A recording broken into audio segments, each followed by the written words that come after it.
Assalamualaikum warahmatullahi wabarakatuh. Selamat berjumpa lagi dengan saya di Aku Akuntan.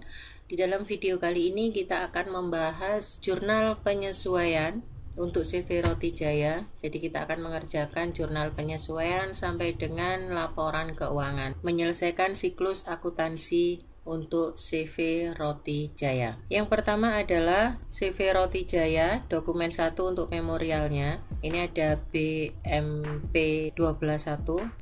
Telah diterima rekening koran dari Bank BNI 46 Koja per tanggal 31 Desember 2018. Interest revenue atau pendapatan bunga 475.000, bank service charge atau biaya administrasi 250.000.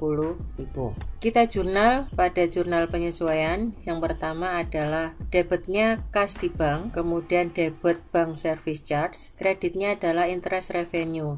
Jadi kuncinya adalah di interest revenue. Interest revenue ini kan pendapatan bunga, kita kredit 475.000. Kemudian bank service charge-nya di debit 250.000. Selisih antara debit dan kredit bank service charge dan interest revenue kita masukkan sebagai kas di bank, yaitu 225.000. Jadi kuncinya ada di pendapatan bunga dan biaya administrasi bank. Kemudian yang kedua, ada dokumen kedua, persediaan akhir perlengkapan pabrik dinilai 7.500.000. Kita cek di neraca saldo. Persediaan perlengkapan pabrik di sini nampak 10.350.000. Padahal seharusnya yang ada di gudang pabrik adalah 7.500.000. Maka kita akan cari selisih antara 10.350.000 dengan 7.500.000. Coba kita hitung di sebelah sini.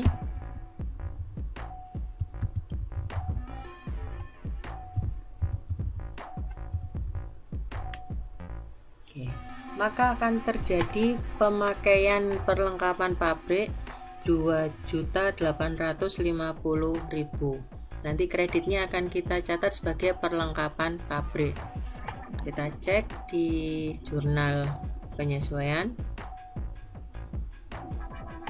Kita debit beban perlengkapan pada perlengkapan pabrik 2.850.000.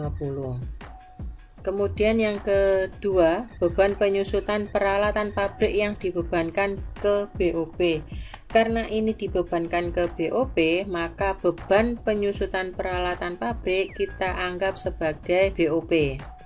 Jadi debitnya adalah BOP pada akumulasi penyusutan peralatan.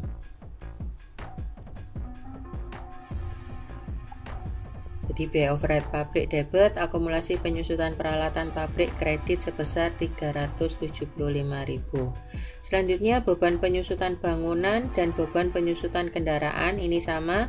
Debitnya adalah beban penyusutan bangunan pada akumulasi penyusutan bangunan dan beban penyusutan kendaraan pada akumulasi penyusutan kendaraan sebesar ini. Jadi kita tidak perlu menghitung lagi.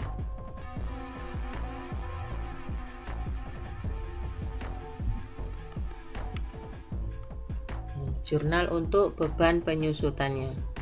Kemudian yang terakhir nomor 5 adalah listrik, air, dan telepon bulan Desember akan dibayar pada bulan Januari 2015. Soalnya masih salah ini. Harusnya 2018 sebesar 1.250.000. Karena ini beban yang terjadi di bulan Desember dan dibayarnya pada bulan Januari, maka ini akan menimbulkan hutang beban. Jadi kita anggap sebagai hutang beban. Debitnya adalah beban listrik, air, dan telepon sebesar 1.250.000 pada hutang beban. Oke, seperti ini. Beban listrik, air, dan telepon pada hutang beban. Selanjutnya dokumen 3, pencatatan PPN income dan PPN outcome sesuai dengan faktur pajak, maka kedua akun tersebut dapat ditutup, saldonya dipindahkan ke utang PPN. Jadi kalau sebuah akun itu akan ditutup, maka dia akan dipindahkan ke akun lawannya. Jadi kalau PPN income ini normalnya ada di debit, maka nanti akan kita tutup di sebelah kredit. Kebalikannya untuk PPN outcome, karena dia normalnya ada di kredit, maka untuk ditutup kita akan tutup di sebelah debit. Oke, seperti ini. PPN outcome-nya debit, PPN income kredit. Selisihnya akan muncul hutang pajak. Angka ini adalah nampak di neraca saldo yang sudah kita buat setelah posting buku besar. Kita cek PPN outcome-nya 2.337.000. PPN outcome. Ya, seperti ini. Lalu kita jumlah dari jurnal penyesuaian ini. Dari jurnal penyesuaian ini kita akan masukkan ke dalam worksheet atau kertas kerja, atau kita sebut neraca lajur, sama saja. Kita susun neraca lajur 5 kolom, yaitu kolom untuk neraca saldo, ayat jurnal penyesuaian, neraca saldo setelah penyesuaian, rugi laba, dan neraca. Data untuk saldo akun yang ada di kolom neraca saldo ini adalah kita ambil dari neraca saldo per 31 Desember ini. Setelah kita posting dari buku besar, kita susun neraca saldo ini, kemudian kita posting ke neraca lajur.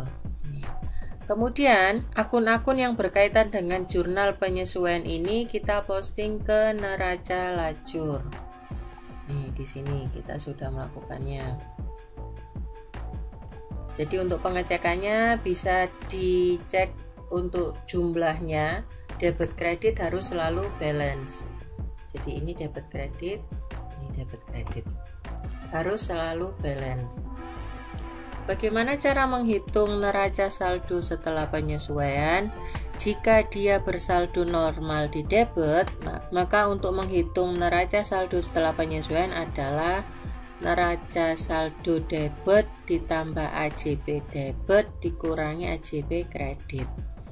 Demikian kalau sebuah akun itu bersaldo normal kredit, maka di neraca saldo setelah penyesuaian, neraca saldo kredit ditambah AJB kredit dikurangi AJB debit. Ini hasilnya. Harus balance. Selanjutnya, step yang harus kita lakukan adalah memasukkan saldo dari neraca saldo disesuaikan. Kita pilih mana yang masuk akun rugi laba, mana yang masuk ke kolom neraca. Kuncinya adalah kalau di kolom neraca kita ambil akun-akun yang berawalan 1, 2, dan 3. Jadi akun-akun inilah yang masuk ke kelompok neraca. Jadi tinggal kita pindahkan saja angka-angka yang ada di neraca saldo setelah penyesuaian ini, kita pindahkan sesuai kolomnya. Kalau di debit ya berarti kita pindah di neraca debit. Kalau di NSD-nya kredit, maka di neraca juga kredit. Nah, untuk laba rugi berarti kita mulai dengan akun 4, 5, 6, dan seterusnya. Jadi ini adalah yang masuk ke kolom rugi laba. Setelah kita pindahkan neraca saldo setelah disesuaikan ke kolom rugi laba dan neraca, kita hitung totalnya. Total dari rugi laba dan neraca selalu ada selisih. Nah, selisih ini nanti yang disebut laba atau rugi.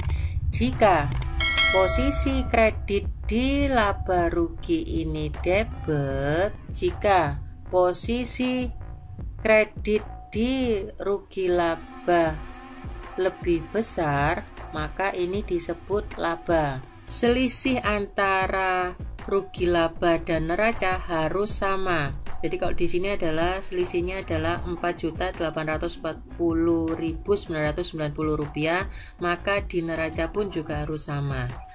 Jika di rugi laba selisihnya kita letakkan di debit, maka di neraca harus di kredit. Kebalikannya, kalau di rugi laba kredit, maka di neraca harusnya di debit dan dengan angka yang sama. Saldo ini harus sama antara debit dan kredit.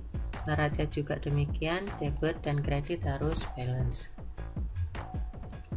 Jika sudah balance apa yang kita masukkan ke dalam neraca lajur, maka kita susun laporan laba rugi.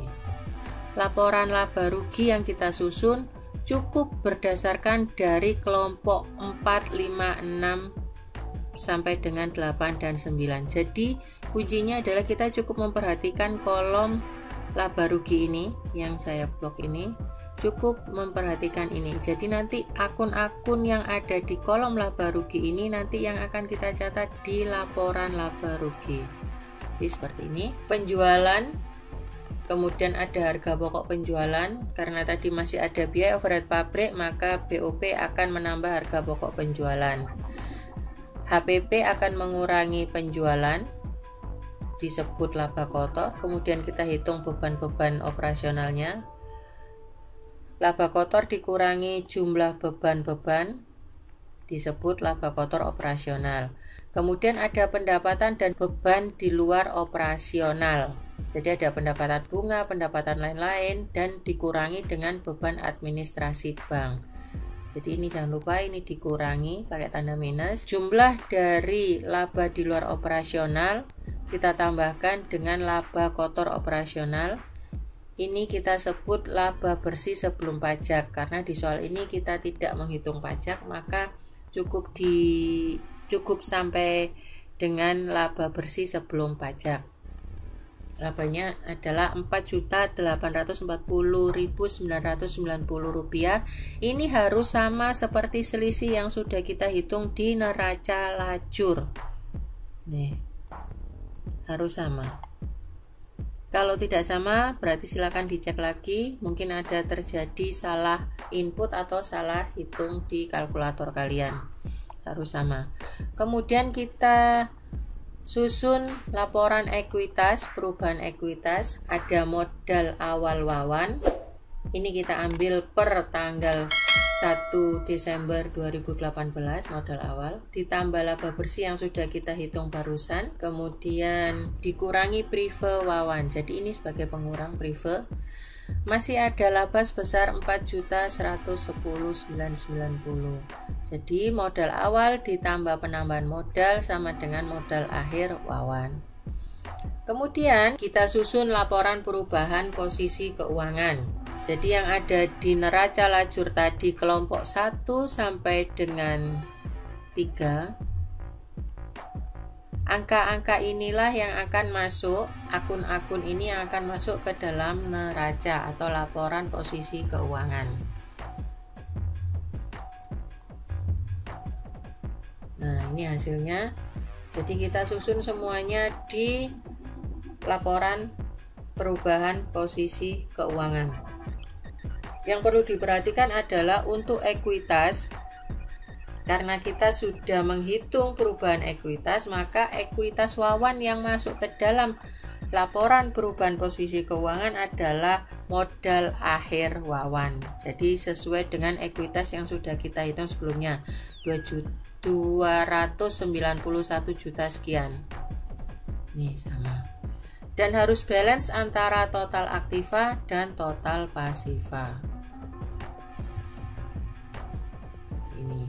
Selanjutnya kita susun cash flow. Cash flow untuk memudahkan kita gunakan metode langsung aja. Jadi ada penerimaan kas dikurangi pengeluaran kas. Dari mana angka-angka ini dapat kita temukan? Ini bisa kita temukan pada rekapitulasi jurnal penerimaan kas, jurnal pengeluaran kas, juga dari petty cash. Ini bisa kita dapatkan dari sana. Secara mudah kita kelompokkan saja penerimaan kasnya, total penerimaan kas dikurangi jumlah pengeluaran kas. Kemudian ada jika terjadi saldo lebih, maka ini disebut kenaikan kas. kita tambahkan dengan saldo awal kas. Jadi ini kas dan kas di tangan. Kemudian kita jumlahkan, maka hasil akhirnya harus sama dengan kas di bank dan kas di tangan. Total antara kas di bank dan kas di tangan 25 juta sekian. Ini harus sama. Selanjutnya kita susun closing journal atau jurnal penutupan. Bagaimana cara menyusun closing journal? Kita dapat berpedoman pada neraca lajur tadi.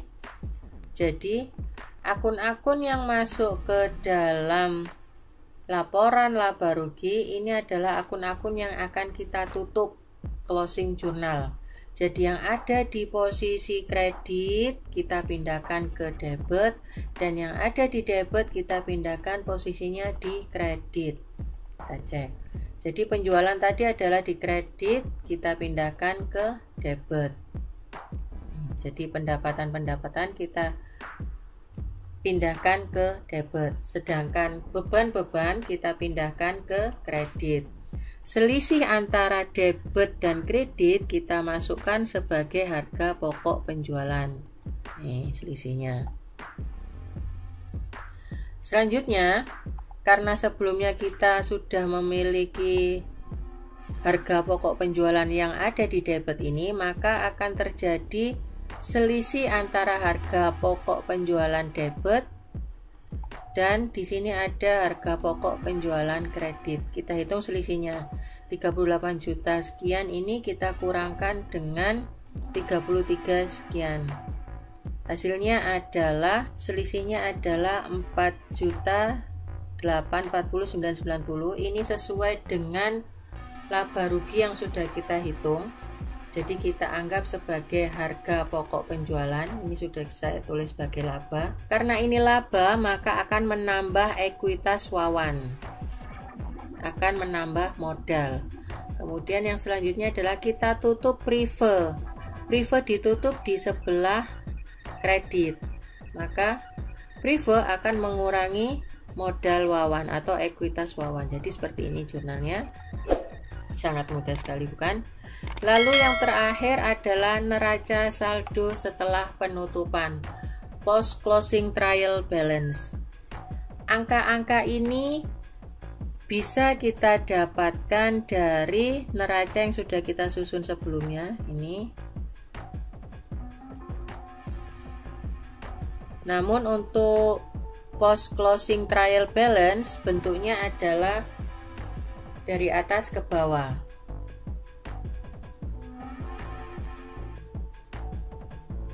Tanpa pengelompokan aktiva ataupun pasiva. Jadi langsung dikelompokkan berdasarkan number akunnya, account name. Yang tidak memiliki saldo tidak perlu nampak di neraca saldo setelah penutupan. Demikian pengerjaan kita, ayat jurnal penyesuaian sampai dengan menyusun laporan keuangan untuk CV Roti Jaya. Silakan dipraktekkan di rumah, semoga berhasil.